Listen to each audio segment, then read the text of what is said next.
In this video, we're going to review Chapter 7 for the final exam.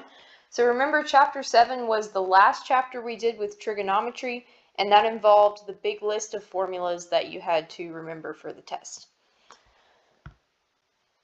So we're going to start. Our first problem is to simplify the trigonometric expression 1 plus sine of y over 1 plus cosecant of y.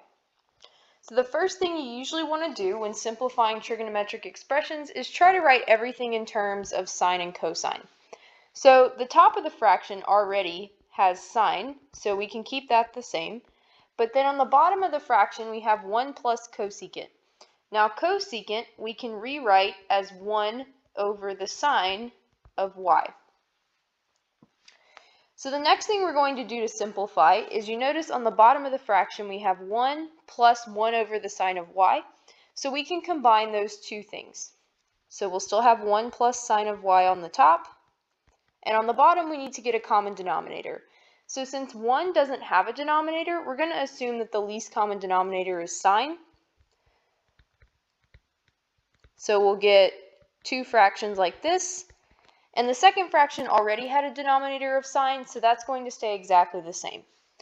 For the 1, since we have a denominator of sine, we're also going to have a numerator of sine. So now our fractions look like this. So now what we can do is we can combine our two fractions on the bottom to get 1 plus the sine of y over sine of y. So now we have basically a division of two fractions. You can think of 1 plus sine of y as 1 plus sine of y over 1. So we can imagine that implied denominator of 1 there. So if we're dividing two fractions, we can rewrite this as 1 plus sine of y times sine of y over 1 plus sine of y. And you'll notice that the 1 plus sine of y here and the 1 plus sine of y here both cancel, and we're left with just sine of y. So that's the simplified version. We're going to try and simplify another trigonometric expression next. This one's a little more complicated. We have sine of t over 1 minus cosine of t minus cosecant of t. So we're going to begin again by writing everything in terms of sine and cosine. You'll notice that the first fraction already has sines and cosines, so we're going to leave that the same. And we're just going to change cosecant of t to 1 over the sine of t. So now we want to subtract these two fractions, so we need common denominators. So for our common denominator, since 1 minus cosine of t and sine t don't have anything in common, we can just multiply them together to get the common denominator. So our common denominator looks like this.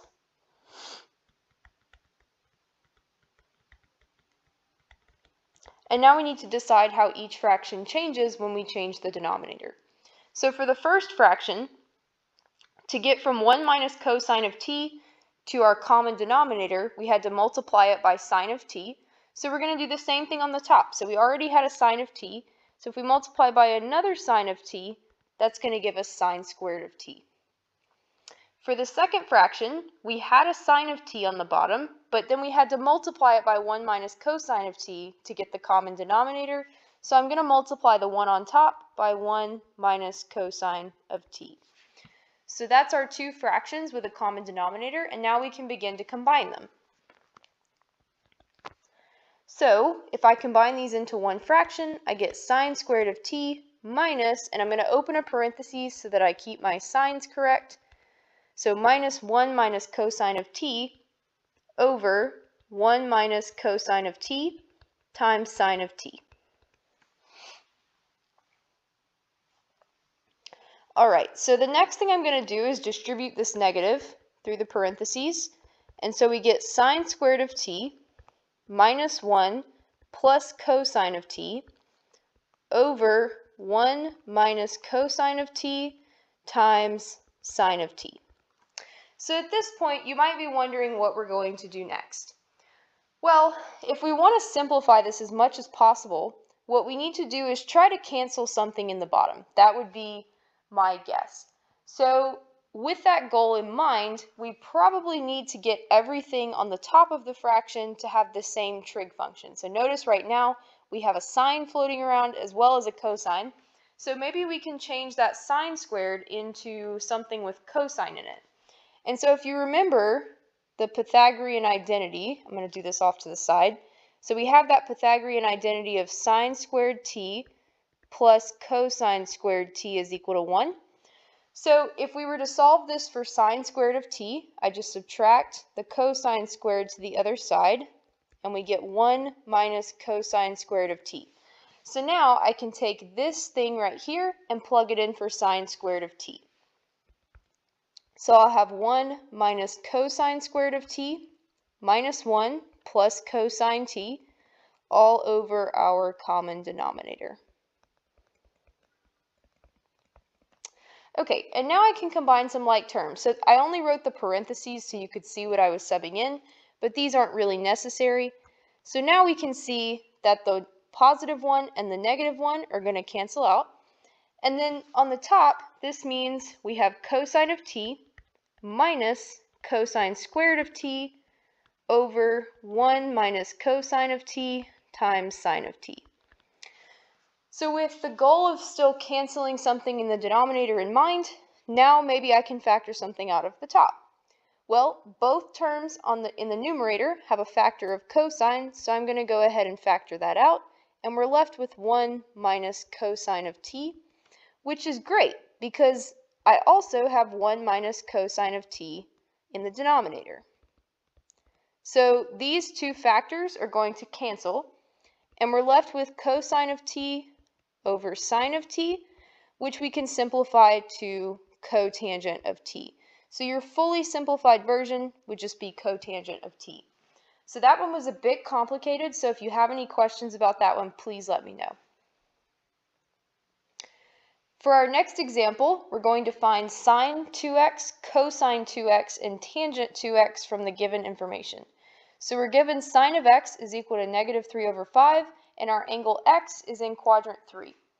So I believe I said in a previous video, every time you're given a trig function and a quadrant such as this, so any problem that looks pretty much like this, our first goal is to draw a triangle for the information that we're given.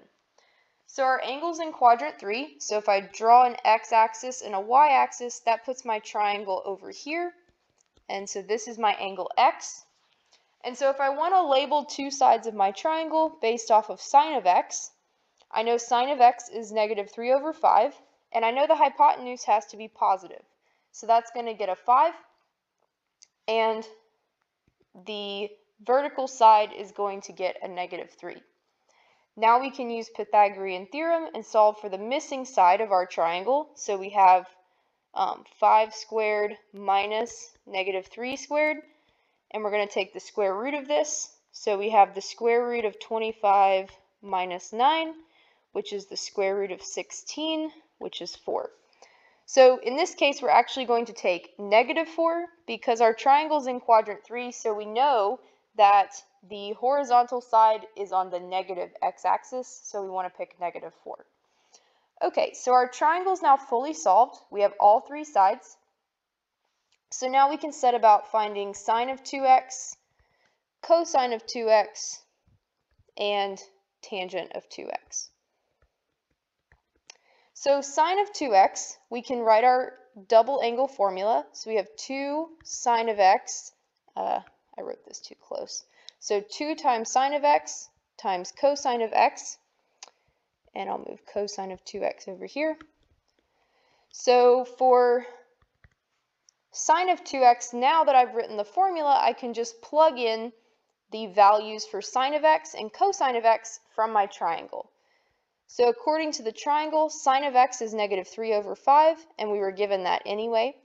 And then cosine of x is negative 4 over 5. So if I multiply all this together, it should give me 24 over 25. So just be careful when you're multiplying those fractions. For cosine of 2x, remember there are three choices for the double angle formula. I'm just going to go with the one that uses cosine. So we have 2 cosine squared of x minus 1.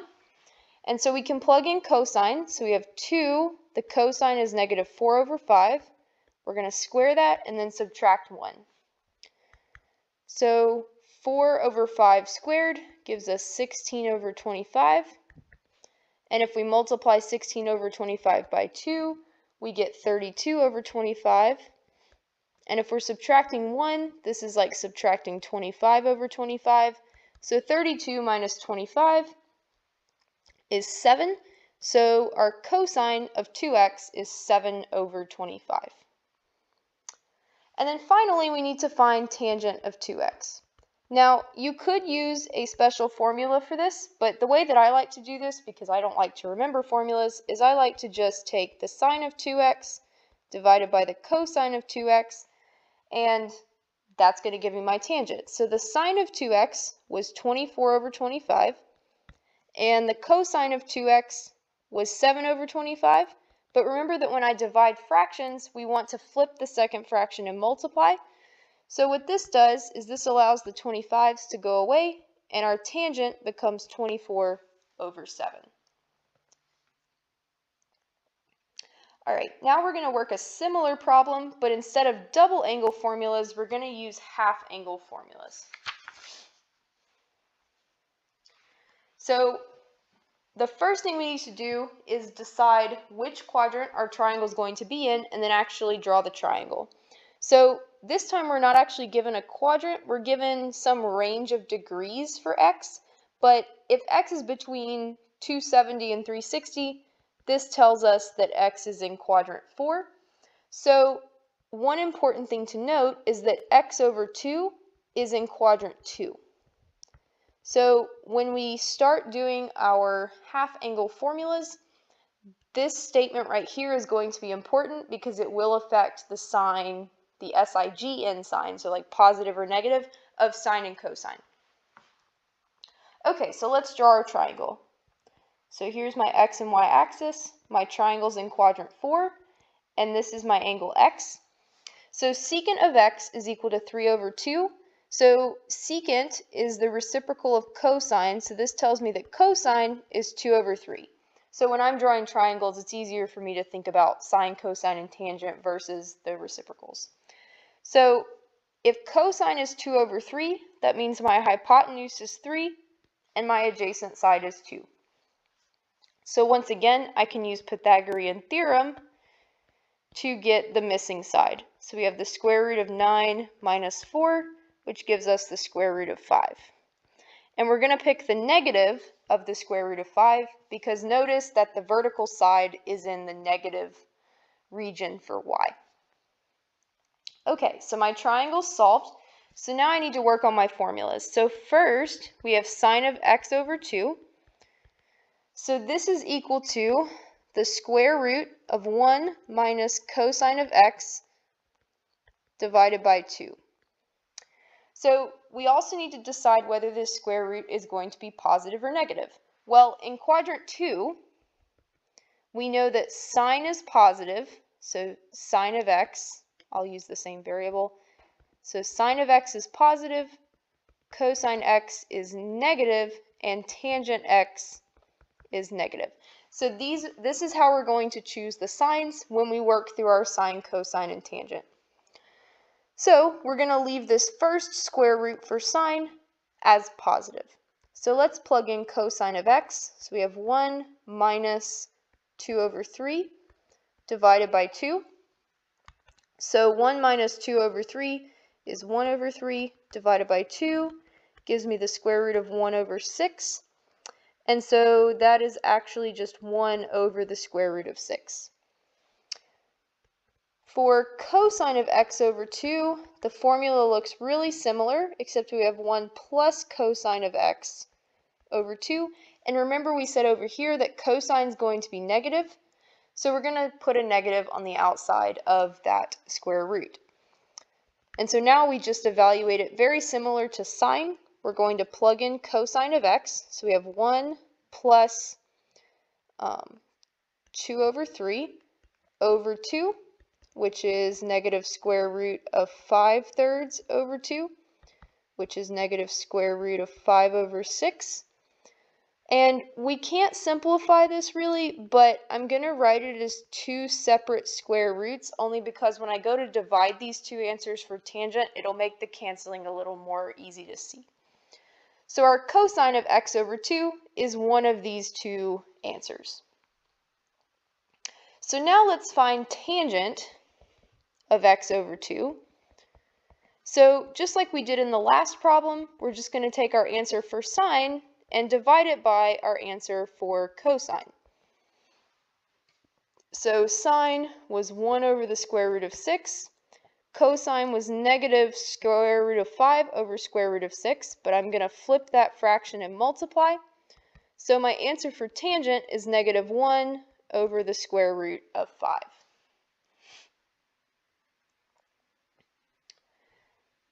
For this next example, we're going to switch gears a little bit to trigonometric equations.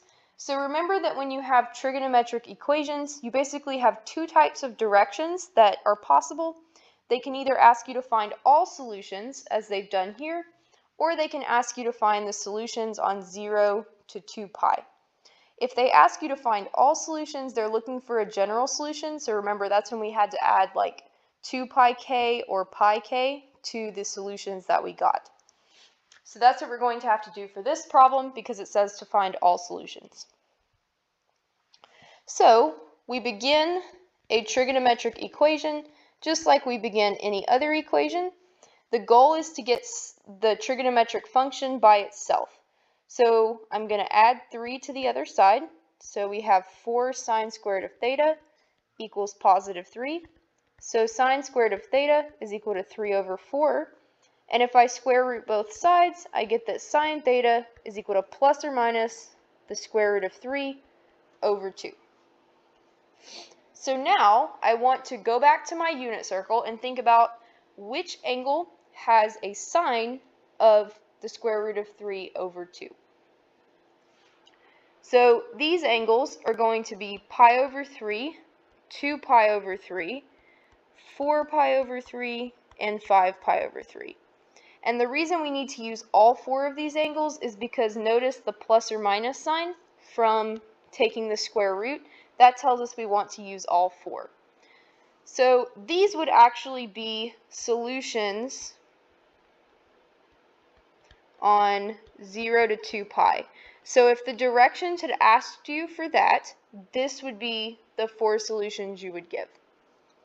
However, you were asked for all solutions, so we're going to change these into general solutions.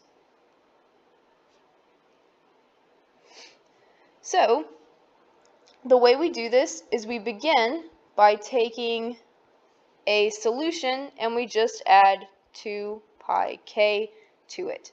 So the reason we do 2 pi is because the period of sine is 2 pi. So I'm going to write a solution for each of these.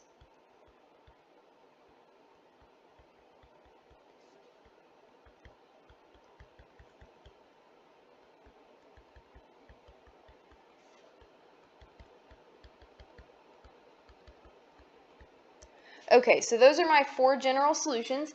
However, this equation is kind of special because if I think about where these solutions are on the unit circle, you might notice that they fall sort of like this.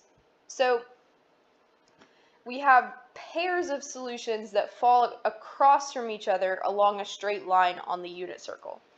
So what's important about this is that you might see this answer written a little more condensed.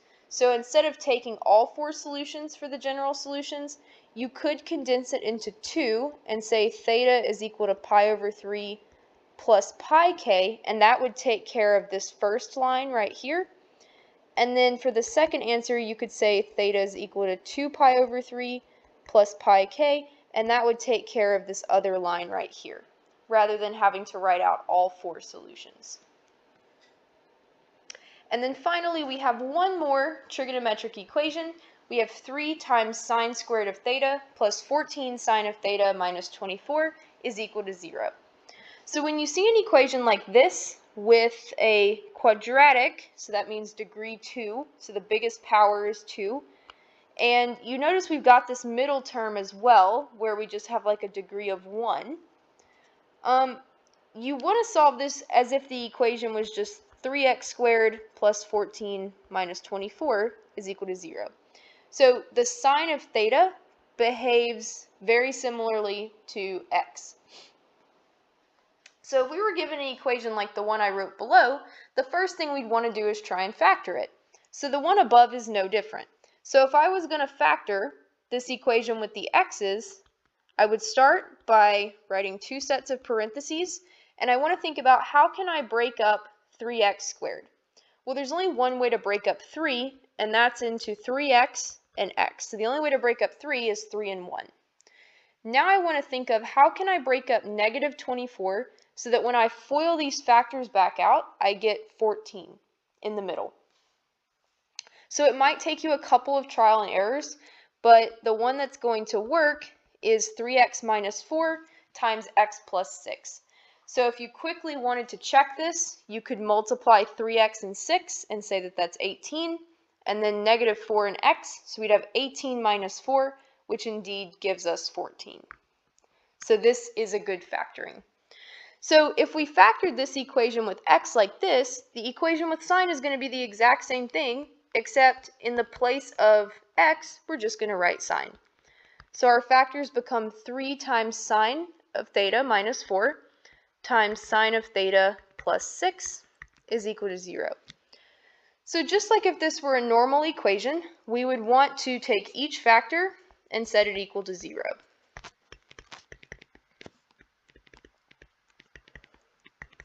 And then we want to solve each factor as its own separate equation.